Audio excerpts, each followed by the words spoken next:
Hello everyone, welcome back to our channel. Good morning, good afternoon, good evening. I greet you all according to your time and locations you'll be watching this video.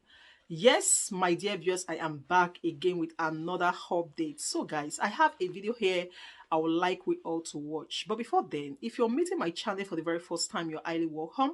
Please kindly do well to like, share and subscribe. Leave your thought on the comment section and let us know what you think about this video. And I will see you towards the end. This thought with you this morning. They said a society that, is more or less being united by corruption can be sickening, very sickening. The only succor there is that no amount of how falsehood holds sway. A pinch of truth in a field falsely inflated balloon will deflate. This is what I mean.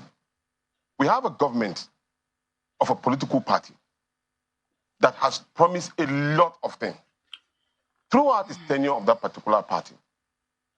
Almost like, let's say, 10 to 20% of the promises that were being made, none of them see the light of the day. We were groaning in pain. Nigerians were in serious pain at that particular point in time.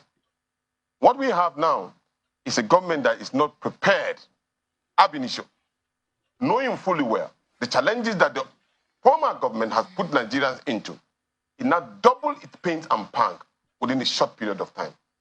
Now, within that period, here you are, appealing to the Nigerian people in a forcefully sentimental way, trying to get their minds and say, look, we can do this, that a government in which your party belonged to, ab initio, which has already put this particular pain on Nigerians.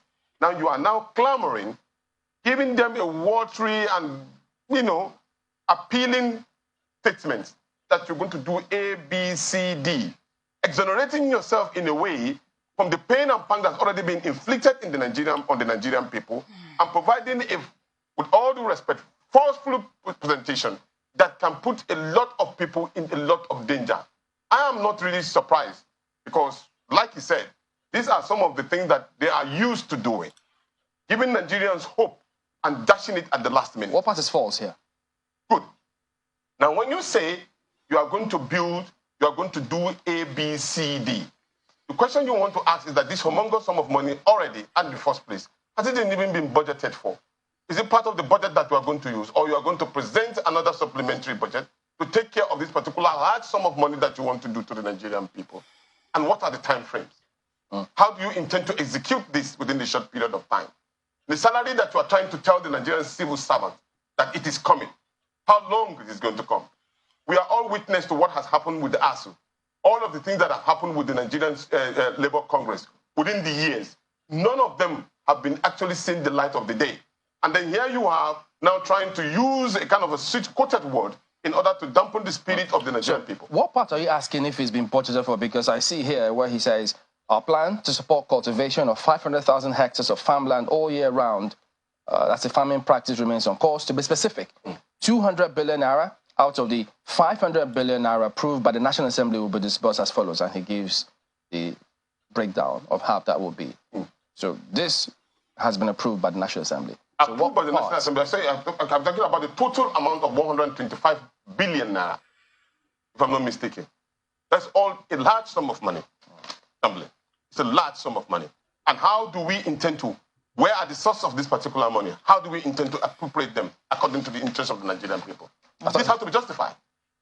Okay, well, I see here, talking about that 125 billion naira. He says out of the sum, we will spend 50 billion on conditional grants, 1 million nano businesses between now and March 24. Our target is to give 50,000 naira each to 1,300 nano business owners in each of the 774 local governments across the country. Well, some people will argue that the president already got an approval for $800 million, which has not been spent, at least to the best of our knowledge, unless it's been spent secretly. Mr. Audu can let us know. But to the best of everyone's knowledge in Nigeria, maybe to the exclusion of others, $800 million has been approved by the World Bank, also through the approval of the National Assembly. So some people will say, okay, perhaps there is money here to implement this. What I really am curious about is whether there is, a system to actually implement this. For instance, identifying, and I think this would be to you, Mr. Audu, identifying who these business owners will be. Is there a modality?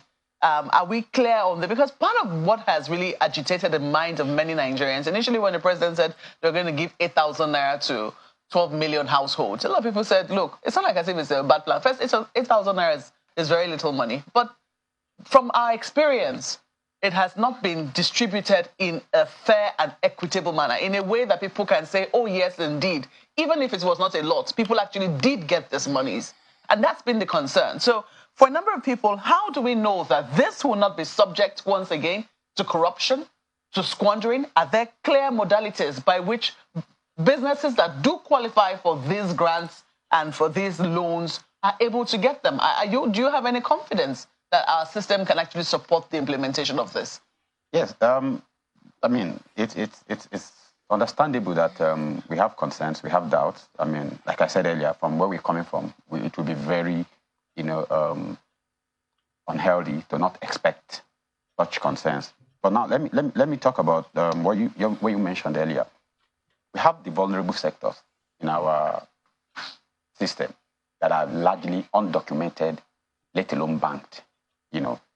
However, if we are systematic and we are being scientific, we understand the fact that in every community, no matter how rural, we have your rural, semi-urban, then urban. No matter how rural every community is, when you go there, the traditional structure, the mosques, the churches, they know where the poorest and the most vulnerable people in society live, because when they collect tithe, zakat, sadaqah, all of this they do in the religious houses. They collect from people who can give. They know who they give it to. So is that a system that no? It is. That is an informal system that exists. But for us to document an informal system like the nano, I'm not even talking about the nano businesses right now. Let's look at the vulnerables, like the ones that were targeted with the 8,000, per for 12 million household. It is very easy. We have a lot of underemployed and unemployed young graduates who are very energetic and vibrant that can be deployed within a space of weeks to months to the most remotest part of the community. We have digital banking as we speak right now. We have all manner of digital banking that are operating well and virtually. All of this with technology can be deployed to the remote areas, gather this data in a matter of weeks, get them documented and get them banked. Now let me explain something. Under what ministry, please? I mean, I haven't quite seen the structure of the new cabinet, what's going to move around. If I were to run on the previous structure we ran, we had the humanitarian ministry and social development.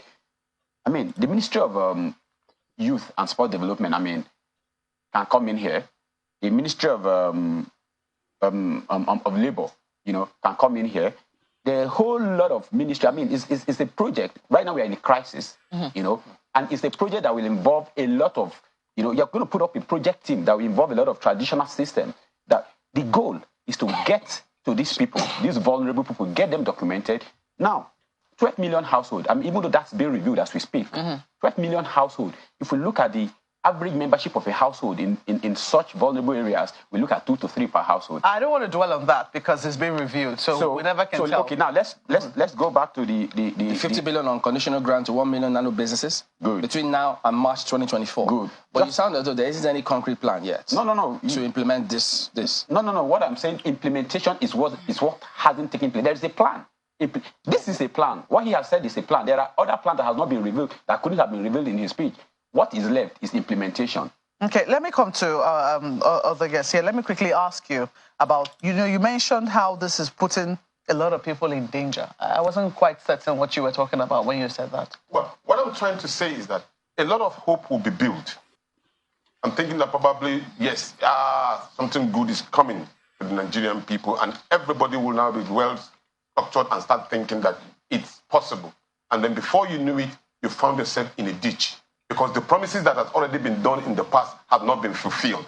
And so what you will have it's double wahala for dead body, not like Fela has said in the previous time. Because we have already, we're just coming out from a very dangerous situation, and now we're going back into a dungeon. That is exactly what I mean. Yeah, but what would you have had the president do? Because some people will say, look, this subsidy on petrol, almost all the candidates, did say that this thing had to go. It had to go. It was not sustainable in the manner in which it was being implemented. It was seen that the president decided to bite the bullet even in his own inaugural speech. And from then on, it went. And this is where we currently are. What would you have had him do? Well, you see, the problem is that when you, there's a word in which when you lie, you look for another lie in order to cover the first lie in which you lied. So it continues like that. The problem started when you want to legitimize an office holder. And so you are trying to play to the gallery. And so in playing to the gallery, you shot yourself on the foot. Right from the beginning, the word issue of subsidy was already been taken off the budget by the previous government. Quite all right. And then you will have just let it go silently. And prepare yourself before you make that particular, why would I use the word, too hurriedly statement of this particular statement that subsidy is gone. And so it went to the market. It now put Nigerian people in a lot of problem. Those who want to cash in on it, and here is an interesting part of it. Mr. President, I would say Mr. President at the moment now, said that there are certain people that are benefiting from the hands of the majority. And I was wondering, who are these certain few? I was almost thinking that Mr. President was part of those particular few that were already been so much endowed with finances. So, and here we are. How can you create, because most of the thing that goes for Mr. President on a sentiment basis was that he is a builder of men, he build individuals. And so those particular same individual, he's the one that is going to shoot on the foot and saying that they are the ones that are in charge of certain money belonging to the few majority. It doesn't, there's no correlation in these two. Okay. Because to us, we feel that they are the same people. So before we head to Nigeria in this particular strenuous situation. Okay, I'm going to bring Aliyu and then Dr. Pierre is in Lagos, but just a minute. Dr. Stanko, does he help in any way? Because, yes, you mentioned the president's statement about fuel subsidy, how several people took advantage of it. But if you look at his speech yesterday, where he says the preceding administration saw this looming danger as well. Indeed, it made no provision in the 2023 appropriations for subsidy after June this year. So he seems to have corrected himself, having recognized what transpired last time out. So does this count for something? Probably the way he came across this time, that particular way. He only acknowledged the fact that he's aware that the former government has already actually removed that. Which some people say that is what he should have said in his inaugural day and not exactly. That's why what I said, you should have just like being even silent with it. Already it has been established. All you needed to do is go back to the drawing board and plan on how you intend to implement good, palliative or way in which Nigerian people can survive on the old situation. Okay, pardon me not jumping. Even the new one. Mr. Ali, when he says, look, these few people cannot keep benefiting their elite, and so they have to take away the subsidy and then do certain things. So his narrative, his point is, are these so-called elites or whoever they are they ghosts? Why can't they be apprehended? So if subsidy is meant for the people and these other folks are diverting it, why don't you deal with the problem? It's a corruption problem and not a subsidy problem, some argue. All right. Let me quickly say this, that, Mr. President was very specific in his, I'm particularly impressed with the choice of words in the whole of the speech yesterday. When he mentioned elite, he didn't just say elite, he said elite of the elite. And let's get something right. They're not, but why can't they be arrested? Mr. Chamberlain, you and I remember sometime about 10, 11 years ago, when the subsidies come in, the House of Reps came up, when certain individuals, certain billionaires were fingered, and But some of your party kicked against removal of subsidy at the time. Yes, at the time, but we know better now, and this is what has happened, and this is what needs to happen.